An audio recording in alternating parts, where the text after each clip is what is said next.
Volám sa Jan Hanzel, mám 51 rokov a moja diagnóza je paraplégia. To znamená, že vlastne od tejto časti do dola necítim si vôbec absolútne telo. Nič, neposlúchajú ma nohy a vzniklo to vlastne tým, že som teraz spadol zo strechy. Zo 6 metrov na betónové schody a odnesol si to vlastne medzihrudné stavce. Zo sekundy na sekundu sa mám tak zmeniť život, že jednoducho proste bol som aktívny človek, chodil som darovať krv, pomáhal som kade sa dalo, ľuďom teda veľmi rád.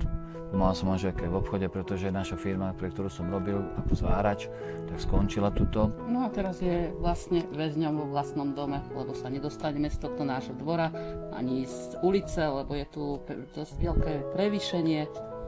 Takže je to problém a vlastne ja tiež, čo mám dosť zdravotných problémov, tak ja ho nevládzem do toho kopca ani vytlačiť, ani stiahnuť dolu. Tu nám bude stoličkový výťah takto popri dome.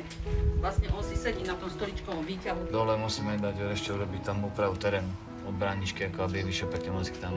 Stadiaľ to vyberiem obyčajné lyžiny, ktoré sú, tie sa vlastne dajú sem, aby vedel tým vozíkom zísť na ulicu.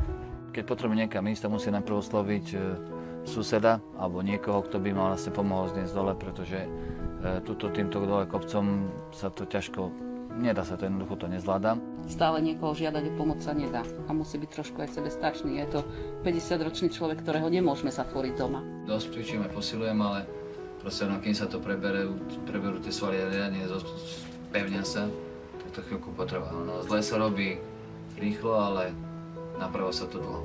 On nemá nárok na elektrický vozík ani zo zdravotnej poistenie, ani z Úradu práce sociálnych vecí rodiny, lebo má zdravé ruky, lenže s tými zdravými rukami sa vlastné telo neutiahne do kopca. To je len na bezbariérových rovných cestách, ale tu na nie.